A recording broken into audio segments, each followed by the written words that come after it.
উত্তরবঙ্গের মানুষ কিন্তু কুমড়া বড়ি খেতে অনেক বেশি পছন্দ করে। আর কুমড়া বড়ি কিন্তু উত্তরবঙ্গের মানুষ অনেক বেশি খায় এই শীতের সময়ে, কারণ শীতের সময়ে বড়িটা বেশি মজা লাগে। আমি এই কুমড়া বড়ি কীভাবে বানাই সেটা কিন্তু আমি আমার পেজে দিয়েছি, কিন্তু কুমড়া বড়ি কীভাবে রান্না করে খেতে হয় আমি কিন্তু সেটা আজকে আমি আপনাদের দেখাবো।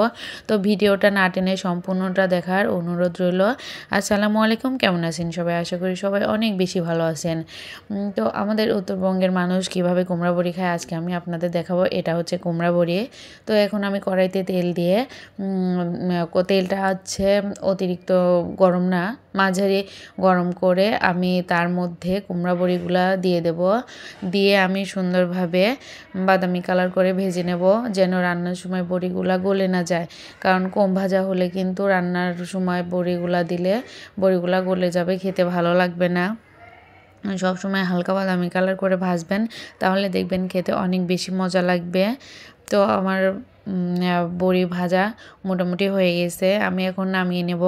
আপনারা কিন্তু এই কুমড়া বড়ি অবশ্যই মাছের ঝোল তরকারি অথবা সবজির ঝোল তরকারির মধ্যে খাবেন, যে কোনো ছোটো মাছের সাথে কিংবা মাংসের সাথে কিন্তু এটা খায় না। এটা শুধুমাত্র মাছ অথবা সবজির ঝোলের মধ্যে দিলেই তরকারিটা বেশি টেস্ট হয়। এবার আমি মশলাটা কষিয়ে নেব।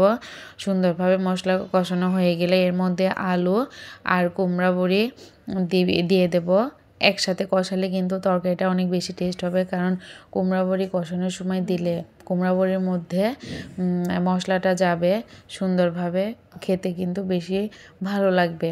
আর যদি আপনি পরে দেন তাহলে কিন্তু মশলাটা আসলে বড়ির মধ্যে এভাবে যাবে না, খেতে কিন্তু অত বেশি মজা লাগবে না। এজন্য বলছি যে কষানোর সময় একসাথে দিয়ে সুন্দরভাবে কষিয়ে নেবেন। এবার আমি অল্প একটু পানি দিয়ে আবার কষিয়ে নেব। সুন্দরভাবে কষিয়ে নেওয়ার পরে যখন ঝোলটা শুকিয়ে যাবে তখন কিন্তু আমি আবার মাছ দিয়ে বড়ি আর আলু দিয়ে আবার কষিয়ে নেব, কারণ তরকারিটা যত বেশি কষানো হয় তত বেশি খেতে মজা লাগে। এটা কিন্তু কম বেশি আমরা সবাই জানি, তারপরেও বলছি। তো আমার মোটামুটি কষানো শেষ, এখন আমি ঝোল দিয়ে দেব।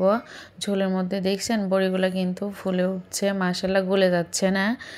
তো আমি সব সময় মাছের রান্নার শেষে আমি এই বাগার দিয়ে ভাজনা, কেউ বলে আমাদের উত্তরবঙ্গে ভাজনা বলে, তো ভাজনাটা তুলতে হয় পেঁয়াজ, জিরা আর এলাচ দিয়ে তুলে রান্নার শেষে বেটে ওটা দিয়ে নামাতে হয়। তো দেখুন মাশাআল্লাহ আমার তরকারিটা অনেক বেশি সুন্দর দেখাচ্ছে আর খেতে অনেক বেশি মজা লাগছে। আমি একটু হালকা করে ধনেপাতাও দিয়ে দিয়েছি। আমার ভিডিওটা আপনাদের যদি ভালো লেগে থাকে অবশ্যই লাইক কমেন্ট শেয়ার দিবেন, পাশে থাকবেন।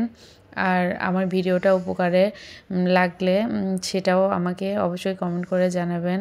সবাই ভালো থাকবেন, আল্লাহ হাফেজ।